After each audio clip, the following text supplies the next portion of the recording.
We have the 2025 UVA football schedule. So, what's the magic number for Tony Elliott? Chris Graham here, Augusta Free Press.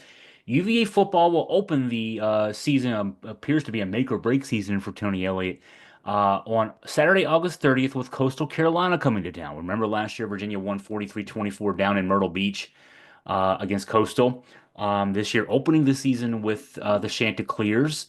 The ACC announced everybody's ACC schedules Monday night, last night, as I'm recording this on the ACC Network, on a show that I'm sure maybe a few people watched, maybe 10 or 15.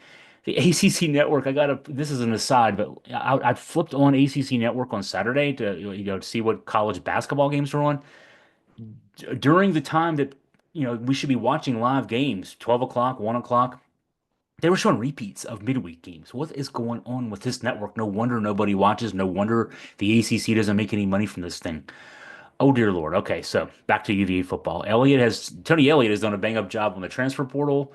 Let's be real here. The money people did well giving him a budget to work with, and he's done well spending it. Rivals has the transfer class ranked 20th. 24/7 Sports has it 24th. On three has UVA 35th. One analyst suggested that Elliott has picked up around 15 starters from the portal, which is just ridiculous. And then you include what he's been able to retain, which, the most prominent guy there is edge linebacker Cam Robinson. Man, you talk about talent there. Not losing him is the biggest part of this.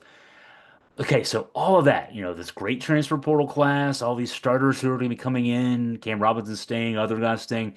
That's why I think it's a make or break season for Tony Elliott. He's 11 and 23 in 3 seasons, 5 and 7 was the high water mark. That was last season's record. That was the best of the three, and still included an ugly loss at the end to Virginia Tech, which has happened each of the past, I guess, two of the last 3 years.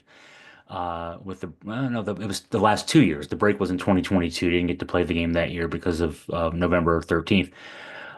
What I'm hearing behind the scenes is that this year's roster has an NIL payroll in the $15 million range.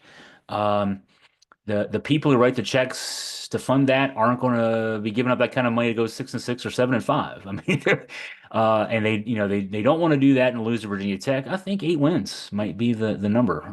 We'll see. Quick glance at the schedule, how we get there. For the first 5 games, they're at home, which means 3 of the last 7 are at home. Gotta go out on the road and win some games late in the season.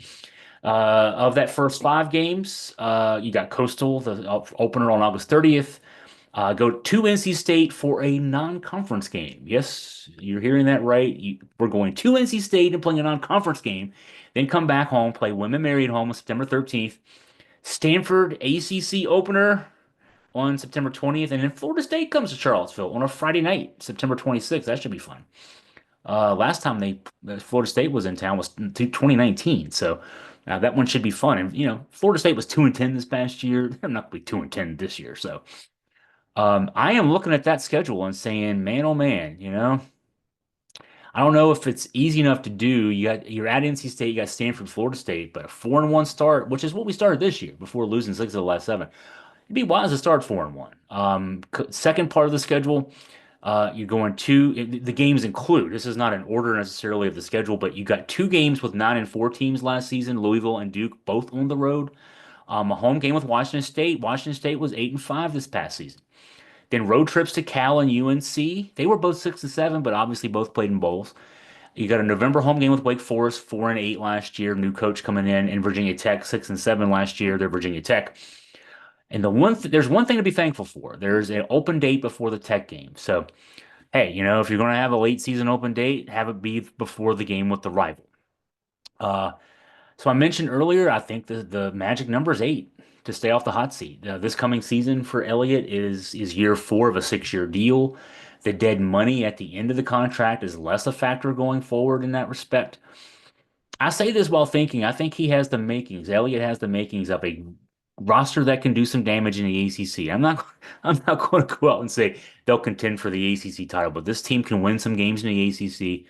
I can see a 5-3 finish in the ACC out of this. And I can say that folks inside the program feel pretty good about what they have to work with. One assistant coach told AFP this morning that they still got to coach them up, but they think they've got some talent there. So It's exciting. We're thinking about football here in January. The season doesn't start for another 7 months, but these could be some interesting times coming up. Spring practice starting in just over a month, early March. We'll have some more.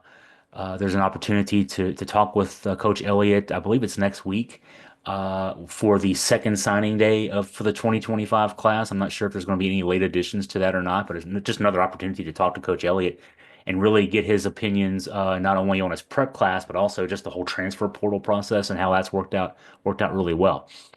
So a lot more UVA football coming up, but I think yeah, with the schedule, I mean, we know what the landscape is, and I think the schedule could actually play really well for UVA in 2025.